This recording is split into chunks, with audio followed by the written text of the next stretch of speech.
Assalamualaikum warahmatullahi wabarakatuh.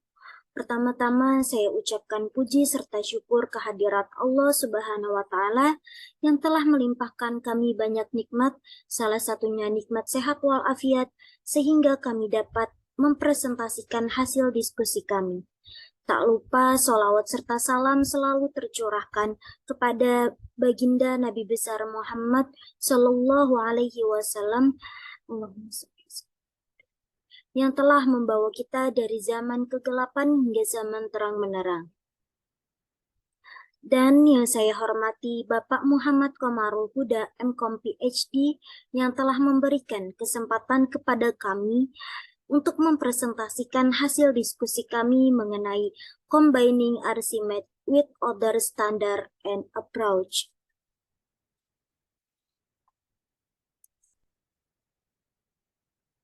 Baik, sebelum masuk pada pembahasan materi kali ini, izinkan saya memperkenalkan anggota kelompok kami. Yang pertama saya sendiri, yakni Mar'atus Solihah dengan NIM akhiran 011, kemudian rekan saya Tiara Diba dengan NIM akhiran 017, dan Talita Aurelia Syakira dengan NIM akhiran 023.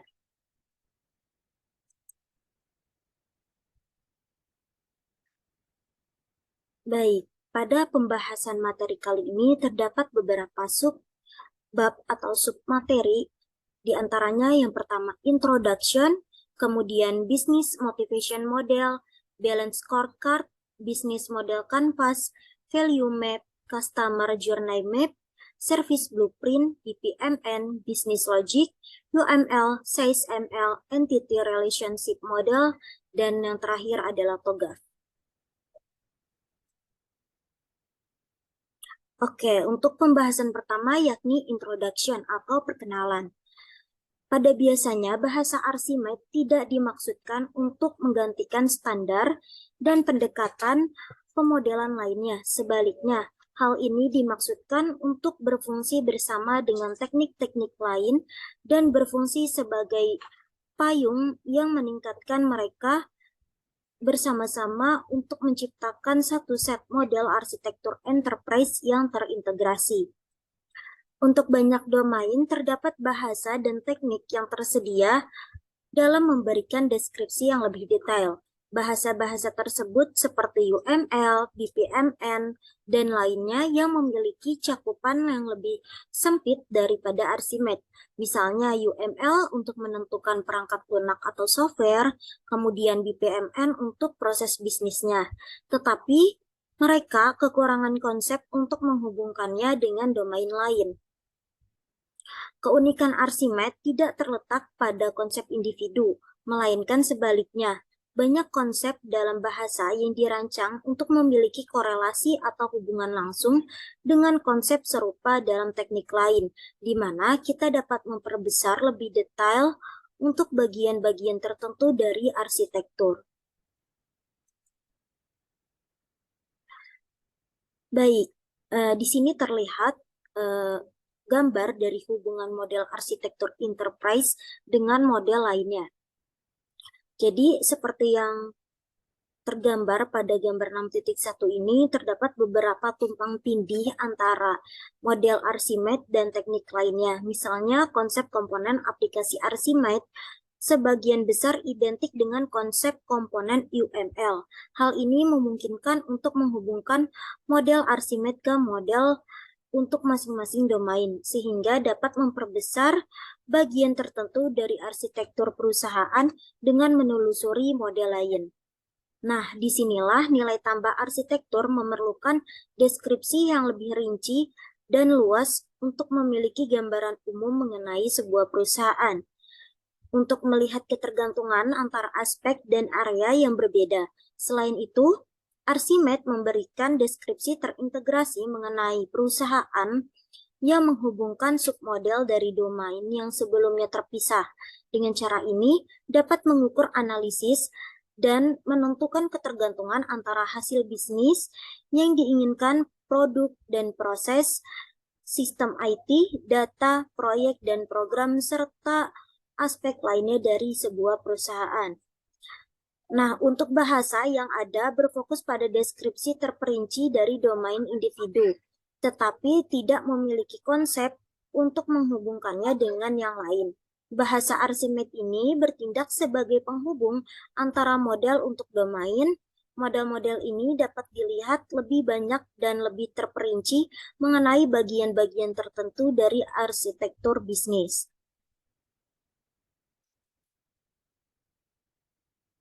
Oke, selanjutnya ini kita masuk pada materi Business Motivation Model atau BMM. Jadi BMM ini salah satu inspirasi di balik konsep motivasi Archimedes, dan BMM membedakan antara cara, tujuan, dan pemberi pengaruh serta penilaian, dan juga memberikan deskripsi motivasi bisnis yang lebih detail dan konsep motivasi Archimedes yang lebih mendetail seperti yang ditunjukkan pada tabel 6.1. Jadi pada 6.1 ini model Archimedes ada perbandingan antara model Archimedes dan juga BMM. Oke, sementara pada gambar 6.3 ini merupakan uh, konsep BMM yang mengekspresikan sebuah model Archimedes.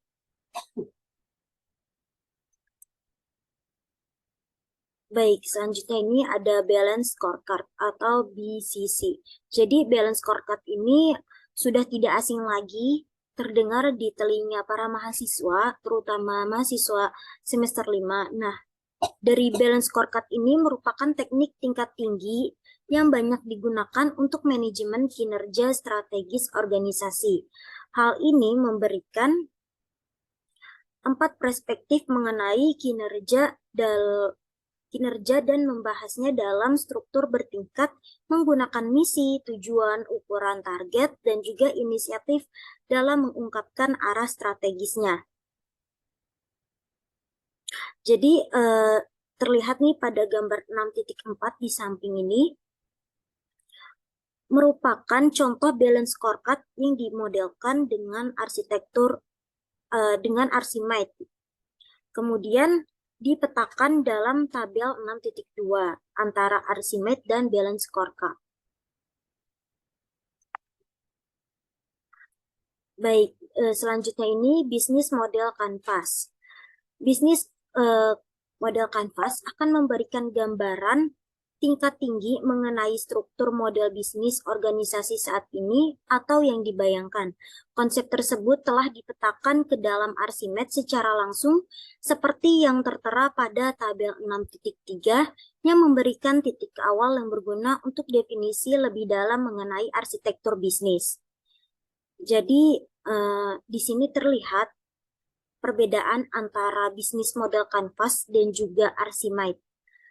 Jika dalam bisnis model kanvas ini dinamakan key partner, sedangkan di Archimedes ini namanya bisnis aktor atau role. Kemudian key activity-nya di Archimedes itu capability, dan kayak research di Archimedes-nya itu research, dan selanjutnya ada value proposition. Pada Archimedes ini dinamakan produk atau produk plus value, customer relationship, di sini business collaboration, selanjutnya di BMC ini channel, di Archimedes-nya itu research atau realizes by interface, kemudian customer segment, cost structure, revenue stream. Nah, sedangkan di Archimedes ini ada business actor, value attached to architecture element, kemudian yang terakhir ada value plus flow. Oke. Nah, di sini terlihat contoh dari bisnis model kanvas yang dipetakan ke dalam model Archimedes. Terlihat ada key partner, key activity, key research, value proposition, customer relationship, customer segment, cost structure. Nah, di sini ada review. Mungkin gambar dari BMC ini sudah tidak asing lagi bagi para mahasiswa. Oke, selanjutnya kita masuk pada materi value map yang akan disampaikan oleh rekan saya, yakni Thalita Aurelia Syakira. Kepadanya saya persilahkan. Baik, terima kasih banyak Mar'atus Solihah. Untuk materi selanjutnya, yaitu mengenai tentang value map.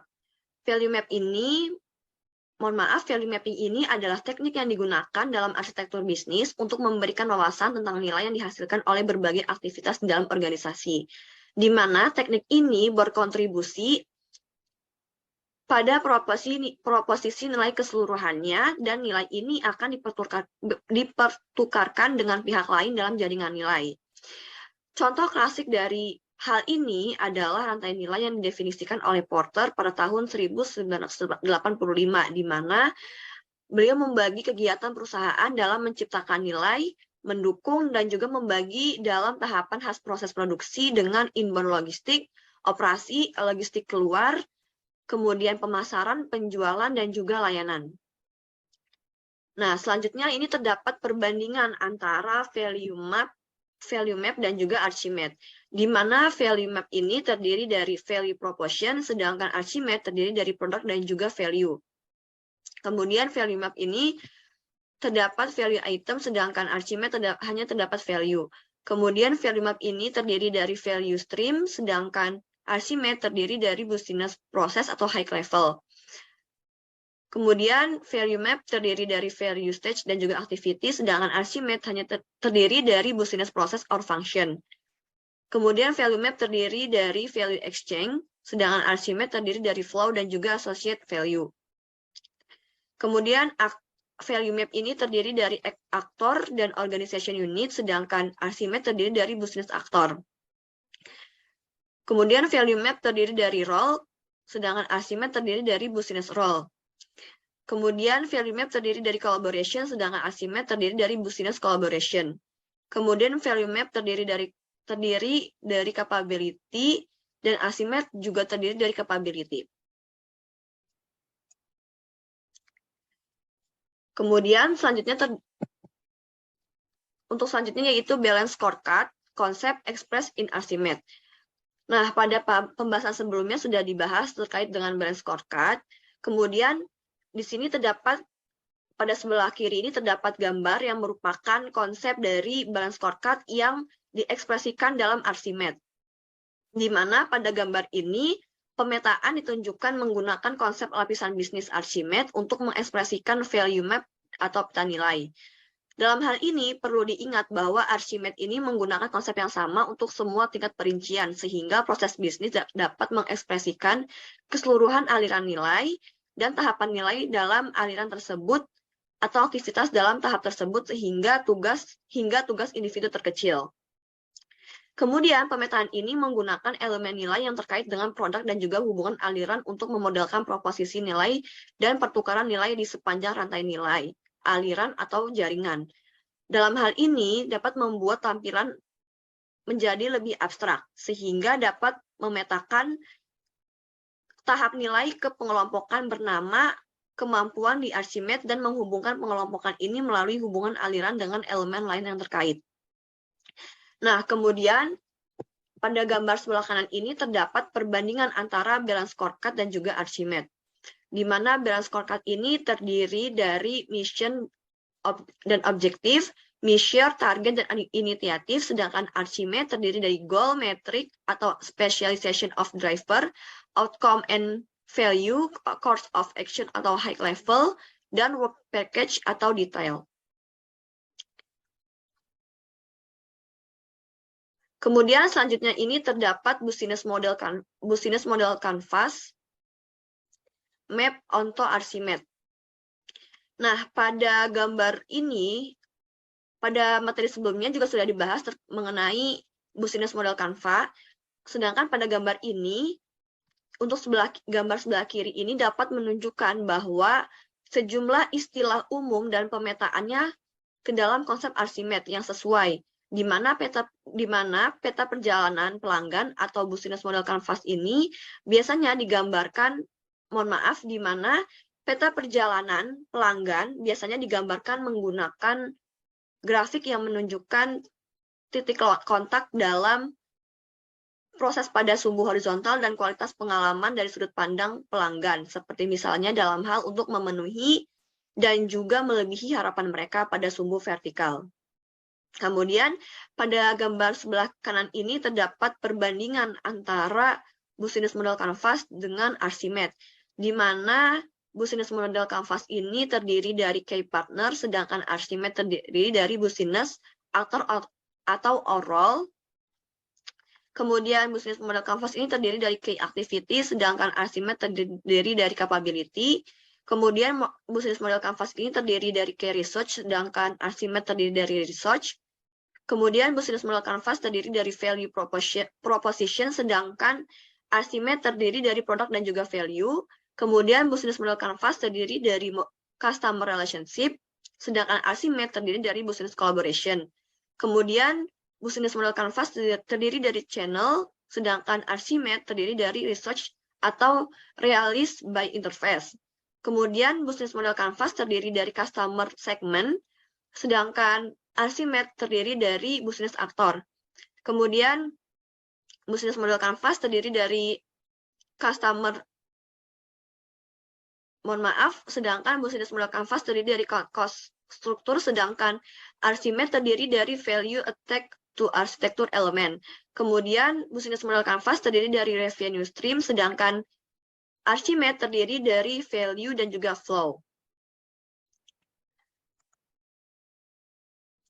Nah, kemudian di sini terdapat gambar mengenai value stream expressed in Archimedes dan juga value network expressed in Archimedes, di mana gambar ini merupakan gambar yang terkait dengan contoh peta nilai dengan aliran nilai dan pertukaran nilai di antara berbagai tahapannya yang ditunjukkan, dan juga gambar ini terkait dengan jaringan nilai parsial yang berisi beberapa pertukaran nilai aktor dan juga item. Dalam hal ini dapat disimpulkan bahwa dengan menggunakan Archimedes dapat membantu mengekspresikan dan menganalisis model bisnis organisasi dan bagaimana hal itu dapat menghasilkan nilai pemangku kepentingan, dan dapat memungkinkan fokus pada aktivitas penghasil nilai penting dalam perencanaan dan juga perubahan strategis. Baik, untuk materi selanjutnya yaitu Customer Journey Map, di mana Customer Journey Map ini atau peta perjalanan pelanggan ini adalah cara yang berguna untuk mewakili pengalaman pelanggan dari suatu organisasi secara grafis, yang berfokus pada titik kontak yang menjadi ciri interaksi pelanggan dengan layanan organisasi dan membantu mengoptimalkan pengalaman. Peta perjalanan pelanggan yang berbeda untuk proses yang sama dapat ditentukan untuk berbagai persona yang biasanya dimodelkan sebagai peran bisnis, di mana dalam hal ini informasi dari survei pelanggan dan pengukuran lain dari pengalaman pelanggan ditambahkan ke langkah-langkah dalam proses menggunakan mekanisme profil untuk menentukan atribut yang relevan, atau dapat mendefinisikan metrik sebagai spesialisasi dari konsep driver. Dan metrik yang berbeda untuk berbagai aspek perjalanan pelanggan dapat dikaitkan dengan langkah-langkah dalam perjalanan tersebut. Informasi ini harus dievaluasi agar yang dapat dimodelkan dengan konsep penilaian dan peningkatan yang sesuai untuk pengalaman pelanggan dapat ditetapkan sebagai persyaratan. Kemudian di sini terdapat perbandingan antara Customer Journey Map dan juga Archimedes, di mana Customer Journey Map ini terdiri dari persona, sedangkan Archimedes terdiri dari business role. Kemudian Customer Journey Map ini terdiri dari Customer Journey, proses dan juga skenario, sedangkan Archimedes terdiri dari business proses. Kemudian Customer Journey Map ini terdiri dari stage, sedangkan Archimedes terdiri dari business proses. Kemudian Customer Journey Map ini terdiri dari touch point, sedangkan Archimedes terdiri dari business service. Kemudian Customer Journey Map ini terdiri dari experience, terdiri dari channel, sedangkan Archimedes terdiri dari business interface. Kemudian Customer Journey Map ini terdiri dari experience dan juga feeling, sedangkan Archimedes terdiri dari metric atau specialization of driver or profile atribut. Kemudian Customer Journey Map terdiri dari evaluation, sedangkan Archimate terdiri dari assessment. Kemudian Customer Journey Map juga terdiri dari opportunity dan improvement, sedangkan Archimate hanya terdiri dari requirement. Untuk materi selanjutnya yaitu service blueprint, di mana teknik lain untuk inovasi layanan adalah service blueprint atau cetak biru layanan. Cetak biru layanan ini dapat memberikan gambaran berlapis tentang layanan yang ditampilkan dari atas ke bawah, seperti bukti fisik yang merupakan bukti nyata yang diperoleh pelanggan sebagai hasil dari proses pemberian layanan. Kemudian tindakan pelanggan yang merupakan langkah-langkah yang diambil oleh pelanggan dalam pemberian layanan. Kemudian terdiri dari tindakan di atas panggung atau terlihat, atau tindakan yang terlihat yang merupakan aktivitas yang dilakukan oleh organisasi secara langsung, kontak tatap muka dengan pelanggan, dan terdiri dari tindakan di belakang panggung atau tidak terlihat, di mana hal ini merupakan aktivitas yang dilakukan pelanggan dalam menghubungi karyawan dalam proses pemberian layanan dan juga dalam proses pemberian layanan yang tidak terlihat oleh pelanggan. Kemudian yang terakhir terdiri dari proses pendukung, di mana hal ini merupakan aktivitas yang dilakukan oleh orang lain selain karyawan kontak pelanggan yang diperlukan untuk memberikan layanan. Kemudian di sini terdapat perbandingan antara service blueprint dengan Archimate, di mana service blueprint terdiri dari physical evidence, sedangkan Archimate terdiri dari business object, data object, representation, artefak, dan juga material, di mana service blueprint ini juga terdiri dari customer action, sedangkan Archimate terdiri dari business process. Service blueprint juga terdiri dari on-stage action, sedangkan Archimate terdiri dari business interaction. Kemudian service blueprint ini terdiri dari backstage action, sedangkan Archimate terdiri dari business process. Kemudian service blueprint terdiri dari support process, sedangkan Archimate terdiri dari business process. Nah, untuk materi selanjutnya yaitu mengenai BPMN. BPMN ini adalah standar utama untuk pemodelan proses bisnis, di mana dalam hal ini Archimate biasanya digunakan untuk proses tingkat tinggi dan hubungannya dengan konteks perusahaan, tetapi tidak dimaksudkan untuk pemodelan alur kerja yang terperinci. BPMN ini mendukung subproses rinci dan pemodelan tugas hingga ke tingkat spesifikasi yang dapat dieksekusi, tetapi tidak memiliki konteks perusahaan yang lebih luas, seperti misalnya untuk memodelkan layanan aplikasi yang mendukung proses atau tujuan dan persyaratan yang harus dipenuhi. Untuk tujuan ini, BPMN memiliki kumpulan elemen yang lebih luas, yang lebih halus, dengan berbagai jenis acara, tugas, dan juga gateway. Kedua bahasa ini dapat digunakan dengan cukup mudah dalam kombinasi, sehingga pemetaan dan Archimate ke BPMN cukup mudah dilakukan. Kemudian, di sini terdapat gambar mengenai perbandingan antara BPMN dan juga Archimate, di mana BPMN ini terdiri dari partisipan atau pool dan juga land, sedangkan Archimate terdiri dari business actor, role, application, komponen. Kemudian BPMN terdiri dari collaboration, sedangkan Archimate terdiri dari business atau application collaboration. Kemudian BPMN terdiri dari proses, sedangkan Archimate terdiri dari business atau application process. Kemudian BPMN terdiri dari sequence flow, sedangkan Archimate terdiri dari triggering. Kemudian BPMN ini terdiri dari data association, sedangkan Archimate terdiri dari access. Kemudian BPMN terdiri dari inclusive dan parallel gateway, sedangkan Archimate terdiri dari junction. Kemudian yang terakhir, BPMN terdiri dari exclusive and event-based gateways, sedangkan Archimate terdiri dari OR junction.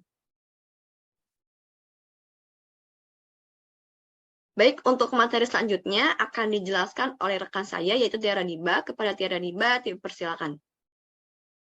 Baik, terima kasih Aurel atas kesempatannya. Slide selanjutnya akan membahas tentang business logic. Business logic atau logika bisnis adalah bagian dari program yang mengkodekan aturan bisnis dunia nyata yang menentukan bagaimana data dapat dibuat, disimpan, dan diubah. Definisi eksplisit logika bisnis ini semakin banyak digunakan untuk memisahkan know, tahu, dari flow, aliran dalam model proses bisnis. Ada dua standar terbuka utama dalam domain ini, yaitu adalah SBVR, Semantics of Business Vocabulary and Rules, dan DMN, Decision Model Annotation. Seringkali model logika bisnis ini akan digunakan bersama dengan model proses yang dinyatakan dalam BPMN yang memiliki jenis tugas aturan bisnis eksplisit. Nah, berikut ini merupakan gambar BPMN dari model pizza ordering proses atau proses pemesanan pizza. Nah, slide selanjutnya. Seringkali model logika bisnis itu kan akan digunakan bersama dengan model proses yang dinyatakan dalam BPMN dan memiliki jenis aturan tugas bisnis yang eksplisit. Nah, jadi ini adalah korespondensi antara BPMN, yang sebelah kirinya adalah proses BPMN-nya, lalu yang akhirnya itu adalah konsep Archimedes. Jadi, Archimedes dan BPMN itu saling berhubungan dalam korespondensi atau surat menyurat dalam kepentingan bisnis. Slide selanjutnya. Baik, slide selanjutnya akan membahas tentang UML atau Unified Modeling Language. Nah, Unified Modeling Language ini adalah standar untuk pemodelan perangkat lunak.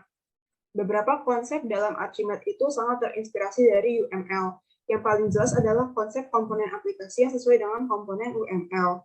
Berikut ini merupakan gambar dari Expressing Business Rules and Decision in Archimedes using Stereotypes. Jadi ini gambar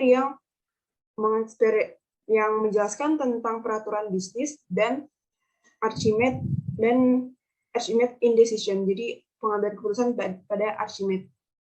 UML itu tidak memiliki konsep layanan yang terpisah karena dalam paradigma orientasi objeknya, perilaku yang diungkapkan oleh layanan dikemas melalui operasi interface. Bahasa Archimedes itu membedakan antara interface dan layanan yang mereka sediakan untuk menentukan bahwa layanan yang sama ditawarkan melalui beberapa interface. Oleh karena itu, interface UML sesuai dengan kombinasi interface dan layanan aplikasi Archimedes. Slide selanjutnya.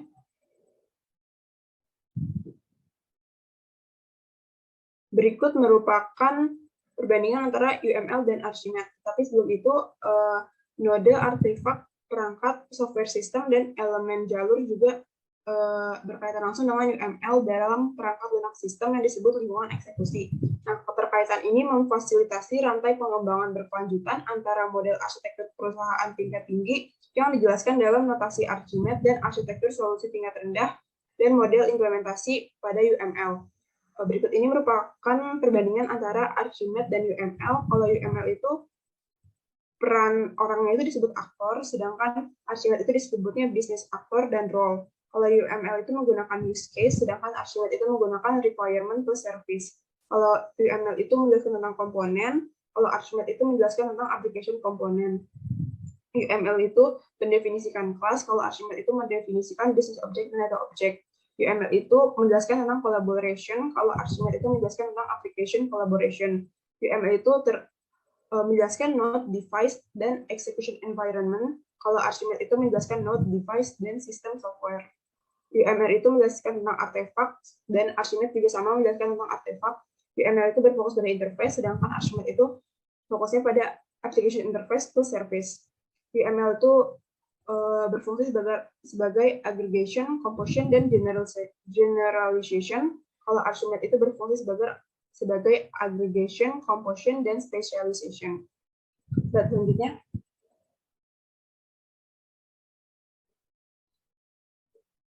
Materi selanjutnya akan membahas tentang SYSML atau System Modeling Language. ML merupakan cabang dari UML untuk rekayasa sistem yang menawarkan konsep untuk spesifikasi, analisis, desain, verifikasi, dan validasi beberapa sistem dengan sistem lainnya. SYSML ini kurang berpusat pada perangkat lunak dibandingkan dengan UML karena jauh lebih kecil dan lebih mudah dipelajari meskipun diagramnya sangat rumit. Saat merancang sistem fisik atau sistem yang merupakan bagian dari fisik, SYSML ini cocok sebagai bahasa untuk desain yang lebih rinci, sedangkan Archimedes itu digunakan untuk tingkat arsitektur abstraksi. Nah, berikut merupakan tabel perbedaan antara SYSML dengan Archimedes. Kalau SYSML itu menjelaskan tentang blok. Itu Archimedes itu menjelaskan tentang aktif, struktur elemen, application komponen, business actor, device, equipment, dan facility.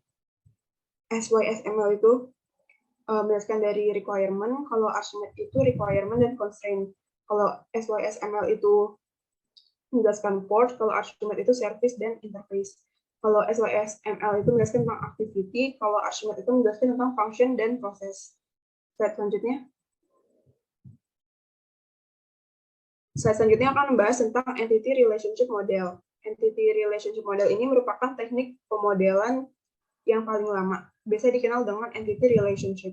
Nah, model IR terdiri dari jenis entitas yang mengklasifikasikan hal-hal yang menarik dan hubungan spesifik antara contoh-contoh dari entitas. Ada berbagai jenis teknik untuk menggambarkan model IR dalam diagram IR. Salah satu yang paling populer itu adalah Crossfoot. Model IR itu sering digunakan dalam pemodelan data, khususnya dalam desain database relasional. Nah, berikut ini merupakan perbandingan antara IR model dengan Archimedes. IR model itu menjelaskan tentang entity secara konseptual, logical, dan fisikal. Sedangkan Archimedes itu menjelaskan business object, meaning, data object, sama artefak. IR itu berfokus pada relationship-nya, kalau Archimedes itu berfokus pada association. Slide selanjutnya.